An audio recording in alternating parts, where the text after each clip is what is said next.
Charles Agate is a comparatively new arrival in our midst in the BBC Radio Brighton area, living now at Shoreham Beach in retirement.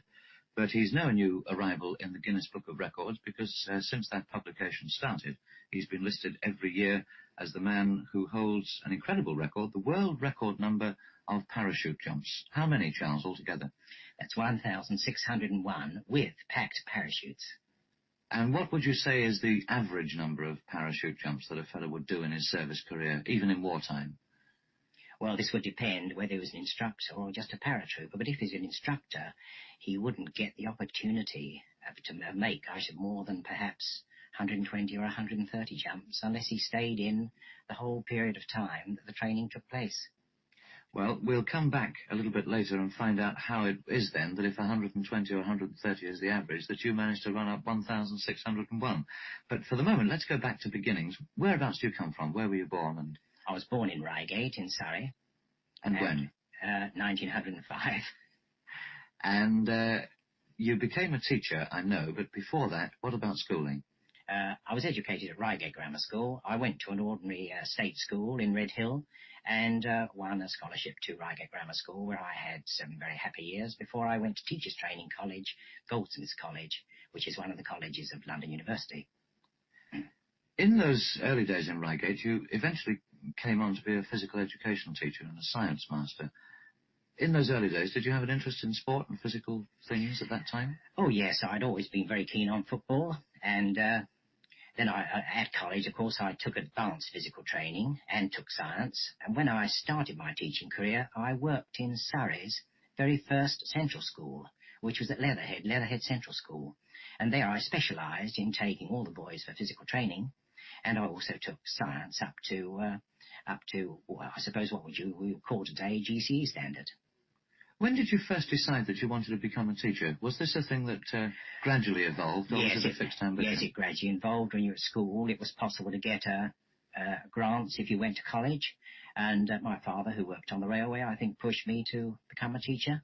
And I must say, if I started my career again, I would still be a teacher because I've had more happiness and I've received much more from children, I would think, than from any other type of person that I've ever met.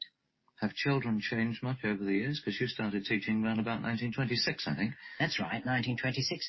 No, I don't think they've changed all that much. I think the worst thing about children today is the actual vandalism that they do. We all got up to tricks and fun in the old days.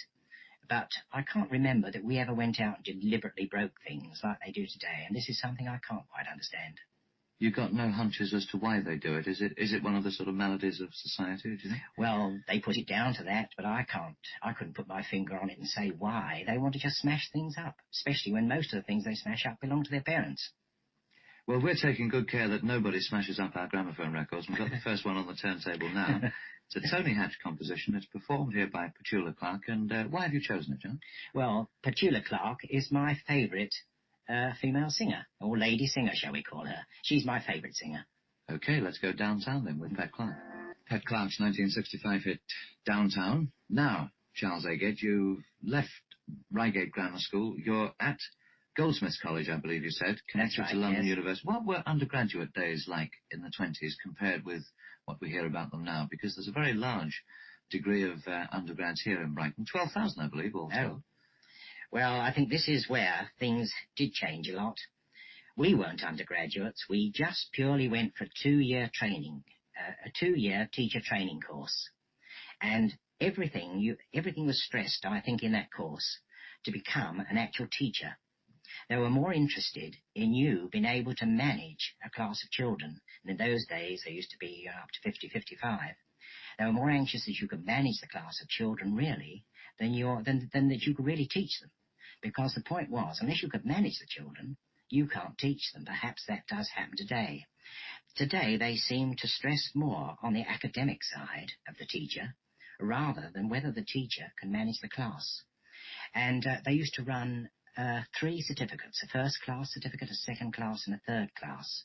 And you would only get a first-class teaching certificate if your practical teaching was of the highest standard. In other words, you could really manage the children, because I think most people will agree, unless you can manage children, you really can't teach them. I believe that in teachers' training colleges today, some time is spent on things like sort of studying the philosophers and this sort of thing. Was that part of the curriculum in your day? Very, very little. It used to be, I think it was just called education or something of that description. But I must stress, I think the great difference from what I've noticed today and from when we were trained definitely to manage the children before you could teach them. And perhaps that may be one of the crux of the matter today, that teachers are not getting through to the children. I don't know. What sort of practical training did you get? Well, did you go out to schools? Yes, we were sent out 3-week spells.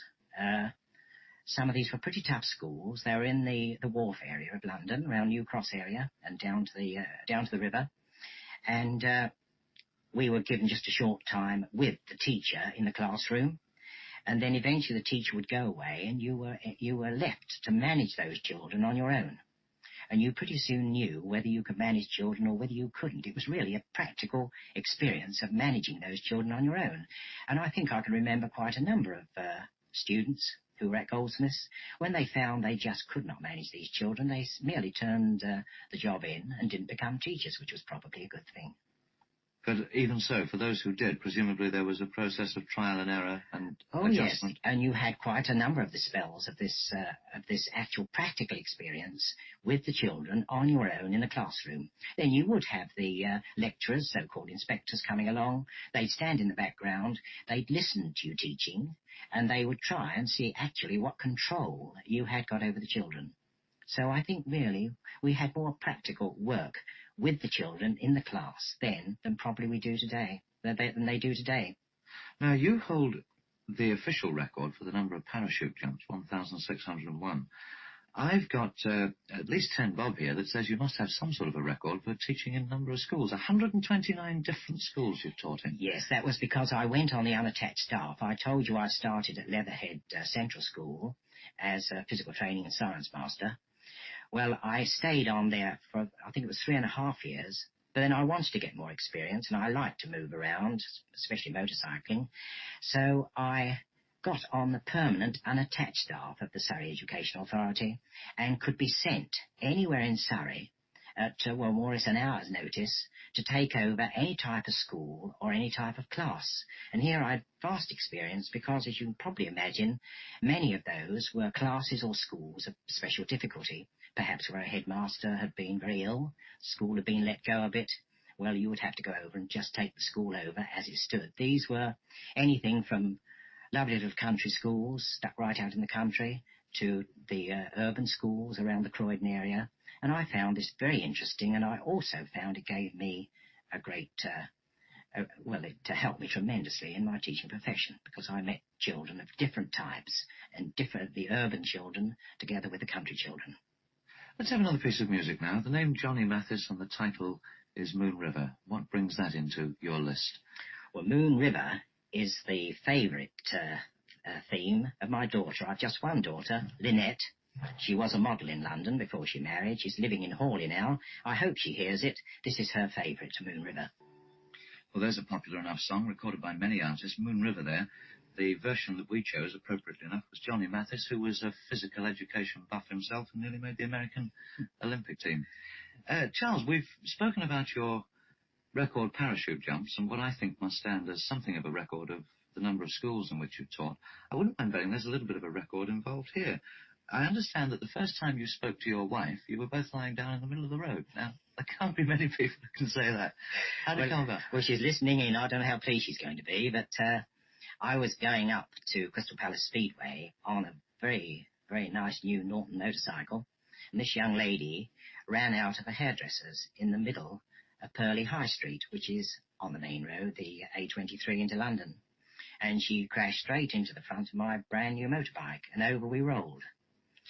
Well, a whole number of people clustered round, and we picked her up, and I left the bike on the side of the road and saw her across to the hairdressers that she'd just left, that she'd just run from, and found out her address. She wasn't badly hurt, bruised very slightly, and I continued on my way with a slightly bent handlebar. But later on that evening, I called where she lived, which was in Purley, and that's how we met. Shortly after that, she was out on the pillion of the motorcycle. I think we motorcycled together for about 6 years. We even had the motorcycle when we were married. And the bungalow that we bought, which was quite close to Epsom Downs, we called that Norton, named after the motorcycle. As far as I know, the name is still on the outside of that bungalow now, and I'm wondering if the present owners would ever realise where the name had come from. Well, there you are, Mrs. Agate. He's apportioned the blame very much for all that upon you. I think we better invite you in sometime to restore the balance. You're proceeding with your teaching career, and over on the other side of the water, Mr. Hitler's doing his best to make sure that all our careers come to an end. We're coming towards wartime, and your next record is right out of the current British top 20, Max Bygraves and Deck of Cards. Now, what's the story behind that? Well, the story behind that was really I'd got into the Air Force as a pilot officer air gunner, but they immediately cancelled all pilot officer air gunner posts because I can't explain why, but it was useless trying to have a controlled fire from the air. And I was left high and dry and wanted to remain on flying duties, and that's how I took up this experimental parachuting. They were asking for somebody to do some experimental parachuting. That's how I got into the parachute training school. And I had a very popular sergeant there. I don't know whether he'll hear this broadcast, a Sergeant Humphreys. Now, he was not just a volunteer reserve like myself. He was a time-serving airman. And he used to tell us of this marvellous story. He was posted as quite a young lad on a permanent RAF station. And the CO group captain there had a son who was engaged to the daughter of a local rector of quite a nice little village. And the local rector couldn't get very many people into his church on a Sunday. So this group captain used to get all the boys up very early on a Sunday morning, polished buttons, polished boots, and he used to lead the parade on his horse, used to lead all these lads out of the RAF station down to this village church. Now, only about 150 of the lads could get in, but there were 300 of them altogether. So the first 150, who really didn't mind going to church, had their hymn books and prayer books with them. When they got to the church, the warrant officer in front would give right wheel, and the lads with the prayer books and the Bibles would be in the church. The remainder would be led right through the village, taken up to the common. There they used to sit under the gorse bushes playing cards with the cards they got in their pocket. But evidently the warrant officer one Sunday must have spotted this, because I can't use the expression that my sergeant used, but you can guess what happened. He was one of those that liked playing cards. When they got to the church, they didn't halt or turn right wheel. He led them right through the village. About turn, when they came back again, left wheel into the church, the first 150. So my sergeant explained to me, of course, you see what happened. The 150 that had gone in now had got their decks of cards, and the 150 who were taken up to the common to play under the gorse bushes had got their hymn books and their Bibles.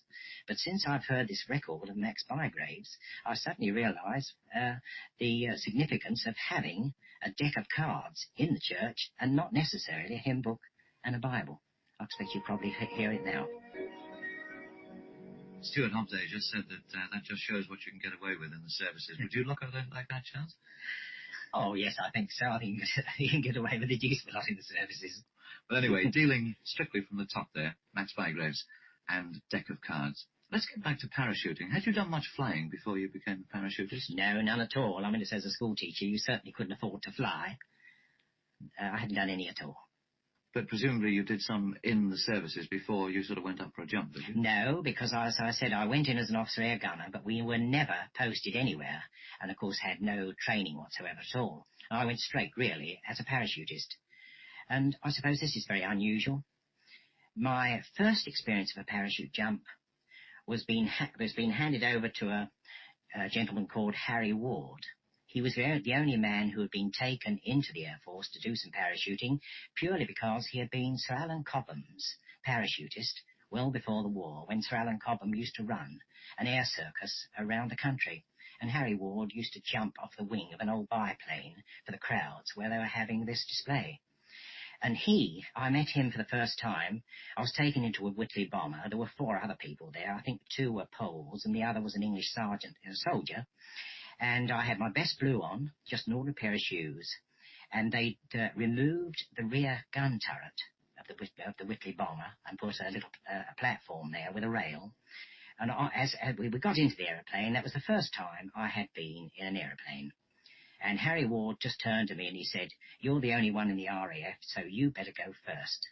And I had to struggle through the fuselage of the aircraft, stand on the platform holding the rail, and remember you've got the two big Merlin engines with their slipstream whizzing back, simply blowing your eyelashes into your eye and making you cry. We couldn't help it with the eyelashes coming into your eye. You stood on the outside of the rail and just held the ripcord. And then when Harry Ward looked through, he was over the smooth piece of ground at Tatton Park where I was to jump. He just put his thumb up and I just pulled the ripcord. There was this sudden jerk. I was ripped off the aeroplane. I saw the aeroplane disappearing, and then that was my first parachute jump. And my first parachute jump to my last parachute jump, I never believed I was coming down. You look at the ground, and you always think the ground's coming up. And the ground comes up to you in waves, because you swing on a parachute. As you swing down, the ground seems to come up faster. As you swing up, the ground comes a little slower, which is the reason for the ground apparently coming up in waves. Well, I had a lovely soft landing, and I suddenly thought to myself, well, this is more than strange, because the very first aeroplane I've got in, I've not landed in. And that was my introduction to parachuting. That was my first jump. How did the business, the technique of parachuting improve from that rudimentary start in 1939 through your 6.5 years of war service? I mean, presumably parachuting became an important and integral part of battle operations, so one would imagine there was some sort of advance in the technique. Oh, yes. We found, of course, that it was the whole essence of this type of parachuting with paratroops is to get as many troops as you can, of course 20 if you could, down on the ground, very, very closely put together. Well, this first jumping we were doing from the back of a Whitley bomber pulling a ripcord was quite useless, because by the time the second man got into position and he got down, you could be spread a mile apart. So eventually they used the old Whitleys only, and we cut a hole, or the engineers cut a hole in the bottom with a wind scoop in the front, and we used to jump 4 after the hole and 4 forward of the hole alternately. You could get 8 soldiers down pretty close together if they jumped quickly and alternately going through the hole. This was quite difficult because you had a big parachute pack on your back, and you've got to land yourself through the middle of the hole. If your parachute pack catches the back of the hole, you can smash your face and nose against the other side of the hole. It can also turn you into a nasty upside-down position, which could be dangerous, could catch the rigging lines, which unfortunately did cause 1 or 2 fatal accidents. But this gradually improved because the Americans came into the war. We had the Dakotas with a side door, and you could jump 20 men out of the side door, bonk, bonk, bonk, bonk, one after the other, providing nobody stuck in the door. And that was the whole idea of the exercise, was to get the paratroops down on the ground as close together as possible and ready to go into action. Of course, later on in the war, we even trained them to drop with quite big kit bags attached to their legs. They could lower the kit bag just before they hit the ground to take much more with them than they would normally have done. And that was the whole essence of the exercise. As an instructor, you must have been doing an awful lot of jumps yourself. Your next piece of music is Rock Around the Clock. Yes, well, I shall always remember Rock Around the Clock, because once, on one day, I did nearly 14 hours continuous ballooning. Now, by ballooning, I mean filling the cage up with 4 or 5 pupils, taking them up to about 800 feet, pushing them out one after the other, and sometimes a little nervous tension in doing that, because, of course, it is unusual to pitch yourself into space, and these were just young soldiers who volunteered. And then you come down again, load up again, and, of course, a balloon is like a kite. It yaws all over the sky in every direction that you can imagine, just as much, I think, as a ship on as a small boat on a rough sea. And having done this for 14 hours, I'd finished.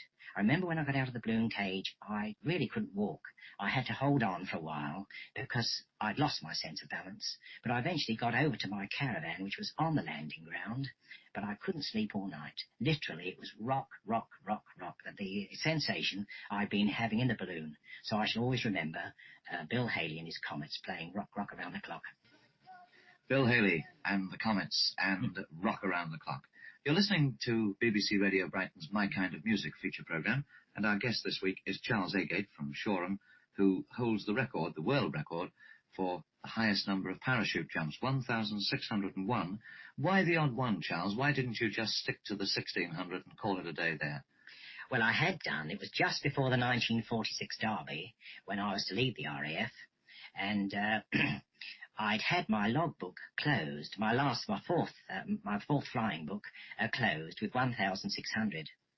But just the night before the 1946 Derby, I had to go back up to the parachute training school at Manchester to hand back to the Navy 2 motorboats that were on my charge. They were boats we'd been using on a very large, deep lake where we had been training special agents to drop into the water and make their way to the coast. As you can probably imagine, this was to be used when we dropped them just off the Dutch coast, etc., during the war.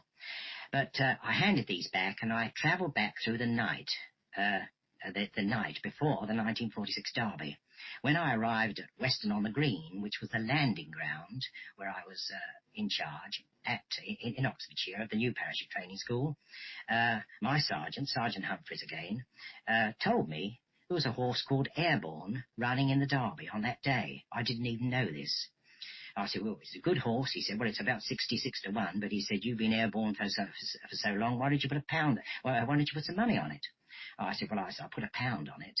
But he said, go on, he said, you've got your gratuity to come, you're out of the Air Force in a short time, why did you put a £5 on it? So I gave him a £5, and he took my £5 and amounts, quite small, I think, amounts from some of the paratroops, and he went down to Oxford, and he put the money on with a bookmaker. I, in the meantime, was very tired. I'd had no sleep, so I was trying to get a break in my caravan. But about 3:30 that afternoon, there was a bashing on the caravan. My sergeant was there, and he told me Airborne had won the Derby. Well, I wasn't paid out at 66 to 1. I got paid out at 50 to 1. I went in and saw the CO, went into the RAF station at Upper Hayford. They allowed me to open my parachute book and do one more odd jump. And I did really have the bookmaker's money in my pocket. I made a jump at Weston-on-the-Green, and I told all my lads on the ground, this is one more than I intended to do. If the parachute doesn't open, you can share the money. Well, as a matter of fact, I did it. My last jump, I did a stand-up landing. I didn't even fall over, and I came out of the RAF with this money, plus my gratuity, and in a way, I'm very sad to say this, with that money, I bought my very first motor car and started to give up motorcycling. Well, we'll come on to that in a moment, but after a hair-raising story like that, let's come back to the tranquil waters of the gramophone library. What can we play for you now? Well, I've always been, I think one of my favourite records of all, my personal favourite, is San Francisco, sung by Tony Bennett. Tony Bennett, leaving his heart for the umpteenth time in San Francisco. We're out of the Royal Air Force now. We've bought our first car with money won on the turf, and we're about to sell it to a fella who's won some money on the turf, aren't we? Yes, this is quite a story, because my wife was very friendly with Mrs. Smirk, Charlie Smirk's wife. Charlie Smirk, the very famous jockey. Many people say, you know, one of the most famous jockeys that ever has ridden. But Charlie Smirk had been in the army, and he had just come back, and horse racing had just started. And he arranged for me to run him down very quickly to Brighton races. I can't give you, it must have been late 46 or early 47. But on the way down, he said he got one race there on a horse called Fear Nothing. So I asked him whether I should put anything on it. He said, no. He said, I don't think I've got much chance of winning. But he said, if I do win it, I'd like to buy this little car that you've got. I said, well, certainly. So I dropped him at the jockey's enclosure and parked my car somewhere and went round onto the open race course to see the race. Well, I believe Gordon Richards was on a favourite. But I do know that about half a furlong from home, I saw Charlie Smirk on Fear Nothing start to make a break for it, and he won. He won by about a head, I think. At any rate, he hadn't another race, so I went round, picked him up, and on the way he said to me, well, he said, I want this car. He said, drive it round to Alice. That was his wife. He said, bring it round to Alice. They lived in Epsom. And he said, she'll give you a cheque for it. And he said, we'll use this little car. And I believe that Mrs. Smirk herself used it for a long time. And I think that little old car took Charlie Smirk to quite a number of his races before he hit the big time again after the war. There you are. There's a car with some horsepower, I suppose we could say. Meanwhile, on the professional side, you're back in the hurly-burly world of teaching again. Yes. Still in Surrey. Yes. And picking up the threads of a career that you'd left alone for 6.5 years. Yes, I went back on the unattached staff. Many changes?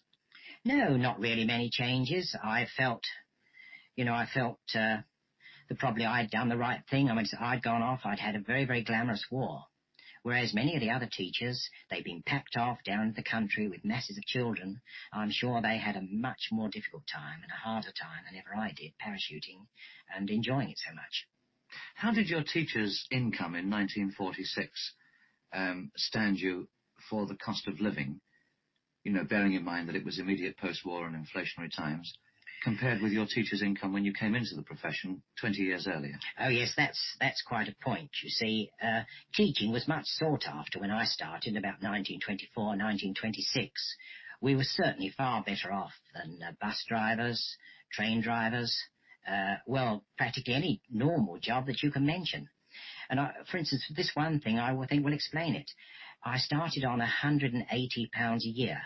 But on £180 a year, we were able to buy a lovely little detached bungalow near Epsom, no deposit. The builder worked the deposit somehow by putting the house up by about £25, which was negligible, really. And I remember the repayments. To buy that house spread over 20 years, it was £1, 12 and 4 per calendar month. But of course, today, the comparison is absolutely ridiculous, because I can't imagine any young teacher, especially one who's just got married, who could possibly buy a bungalow like that today. That bungalow today would cost approximately £18,000 and £19,000. So there has been this tremendous drop in the amount of money that a teacher takes home, especially if he's married and his wife is not working. So this obviously must contribute to the shortage of teachers and the unsettledness of the teaching profession generally. Now, you've just retired. Have you got any feelings about that? Well, yes, I would say this, that you do find some teachers who appear to be reasonably well off. I think you'll find the reason for that is if a teacher marries a teacher, now, of course, we've got equal pay. The women teachers get the same as the men teachers, as I suppose they should do too. But if one teacher marries another teacher, well, they have a double salary coming in and they'll seem comparatively well off. But the people I feel sorry for, really, is the young man, the young teacher, probably in 25, 26, who's got married, maybe having children. His wife can't go to work. Well, I can assure you they are very, very hard up indeed today. Have you, in the last few years where you've been a headmaster, have you had any practical experience of this sort of problem? I mean, some of your staff perhaps leaving the profession altogether, not because they dislike teaching, but simply because they want to earn a living wage somewhere. Oh, yes, you find many, many young men have been doing this. But in my last job, which was a headmaster of a very lovely little school in Surrey called Merston County Primary School, there again I had a lot of married teachers there. And many of them were married to husbands who'd got quite a good job, and therefore they were comparatively well off. But there again, we often had just the married man teacher trying to keep his family. As I say, it's equal pay, and I felt that they are the ones who feel it most of all. And of course, one must link with this, must remember too, that of course there are many, many women teachers who are not married, probably looking after their parents or living with an older parent, and they of course feel the pinch as well. But the trouble with the teacher, you can put in thousands and thousands of hours overtime, and you never get a penny. Never get a penny for the extra time that you put in. And of course, if you love children, you do put in a lot of extra time. I knew one teacher at the school that I was at. I once worked out it was thousands and thousands of hours extra time she put in. I tried very hard to get her some sort of note of this. I was hoping she might get the MB or something like this. I put a long letter up to the Education Authority, but nothing came of it. But there are a lot of teachers who give, I should say, double their normal teaching time to the helping of children. And I wish in a way that some type of overtime could be paid for these teachers. Well, there you are. There's a lesson to the whole of society straight from the classroom. And we're moving musically again and recalling the heyday of Glenn Miller. Yes, well, Glenn Miller's music, I think, has always been very, very lovely. There's the Glenn Miller sound, I always call it, and I hope this record does bring out what I interpret as the Glenn Miller sound. Well, I was going to say the inimitable Glenn Miller, but on the other hand, the Sid Lawrence Orchestra is not doing a bad copy these days. In the mood.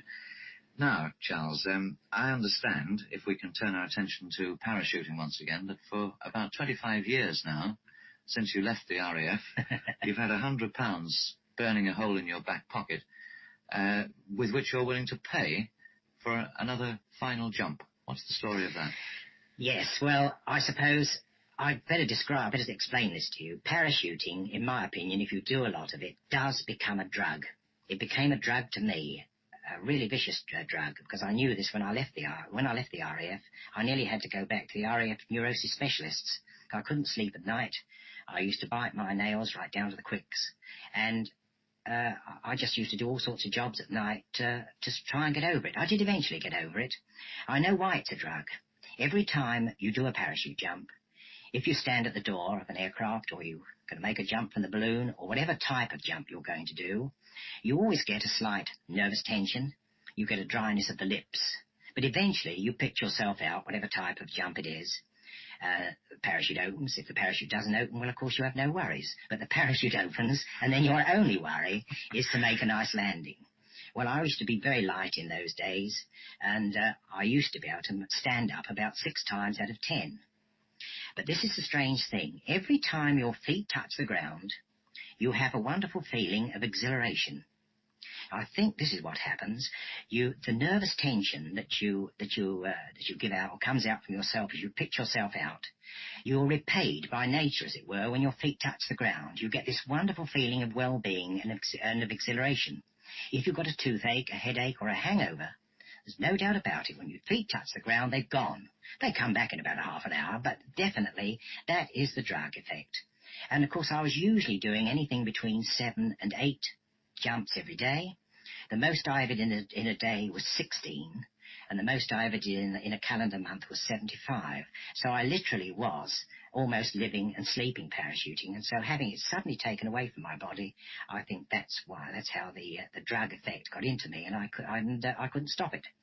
Well, since then, every year, the parachute training school, which of course is still training paratroops are still trained by the Air Force, by Air Force instructors, they always have a reunion. And at the reunion, they always lay on a parachuting display by the present parachuting instructors. Well, every reunion, I've asked if I went, could I parachute with the school? Because I could not bear to go and watch it. I think it's still so much of a drug that I want to do it. And I've not got very heavy, and I know I can make the parachute jump, and I think I'd make a stand-up landing. And in order to do this, I've offered £100 to the RAF Benevolent Fund, or to the Parachute Training School's Comforts Fund, if they'll allow me to do this. I've been doing this since 1946. I'm now 69, but I feel when I become 70, I'll pack it up. So this year is the last time I'm offering the £100 to the Parachute School or to the RAF Benevolent Fund if I can do one more jump. Now, don't ask me why I can't do another parachute jump elsewhere. I could. I want to do this as my last link with the school, which I think I helped form, because I was the only one who was parachuting right from the time the school was formed until the 6 months after the end of the war. I was there the whole time, and I feel that this is just something I want to do. Call it a stupid thing if you like, but it's still my thought. Has the RAF given any sort of official reason why they're not prepared to take you up on that? Well, I suppose it is because, of course, I'm a civilian now, but I feel sure they could get round it, although, of course, I suppose during the war the regulations were different. We did have a whole number of odd people who were given parachute jumps, but I must agree most of them had to do them into the lake I was talking about in case they'd hurt themselves by hitting the ground. But, of course, it would be risky if I'd become very big and heavy. If I was about a 15, 16-stone man, it would be different. I could break an ankle, etc. But they'd have... But, I mean, there'd be no worries as far as they were concerned, because if they wanted me to sign any document that I have accepted full responsibility, of course, I would do so. But that is the story of the reunions. But I always pay my subscriptions. I always send a small donation to the Comforts Fund. But the £100 is still there this year. This is the last year, though, because next year I should be 70. Well, now, after that story, let's come back down to earth and tell us in these last remaining minutes, Charles, what you're doing in retirement. You've moved down to Shoreham earlier this year. Yeah. Why Shoreham? Well, Shoreham Beach had big memories for us. We used to motorcycle down here many, many years before the war, when Shoreham Beach was just a shanty town. We often used to sleep the night on the beach and make a fire with the driftwood from the beach. And it's a very, very nice area. It's very mixed. There are a lot of young families there, some lovely young children on the beach. And you've also got a few retired people. And I would rather be where there are a few retired people and many children than I would be where there are all retired people, various places that one could name along the coast where, practically everybody is retired. I must say, many of your music choices have been on the present-day pop idiom. Do you listen to records, watch television, listen to the radio, this sort of thing? Yes, and I must say I do like what I call listening music, where you can just listen and relax. I think... I find it very difficult to to listen to heavy music, but light, lilting music I've always liked, and I suppose I'm what you would term a lowbrow listener. And most people I run into of your age will affirm quite definitely that, you know, they don't like songs like they used to, but your own choice of music is very much of the present day. Yes, I hope it is. Yes, I hope it is. And, of course, there's so many hundreds of records which one could choose from, but some of these, as you see, are old records, etc. Yes. So what shall we close with, then? Well, certainly tie a yellow ribbon round the old oak tree. One has to be careful of that because they've played this so many times, and I've been in one or two local pubs where you hear quite different versions these days. I think we'd better stick to the yes, I authentic think you version. Well, that's a record that Tony Orlando and Dawn will always be remembered for. Big hit this year, Tie a Yellow Ribbon Round the Old Oak Tree. Charles Agate, it's been a great pleasure to have you as our guest today. What would you like to be remembered for? The world record holder in parachute jumping or a lifelong teacher? Well, I much prefer to be known as a teacher, and if I started my career again, I would still want to be a teacher, chiefly because I've had so much happiness from children. Well, that's jolly encouraging. Thanks for joining us. Thank you very much, Tom. Our guest on the programme at 12 hours next Thursday will be a familiar voice to BBC Radio Brighton, Ron Smith, the presenter of Listen and See, and he'll be interviewed and his choice of music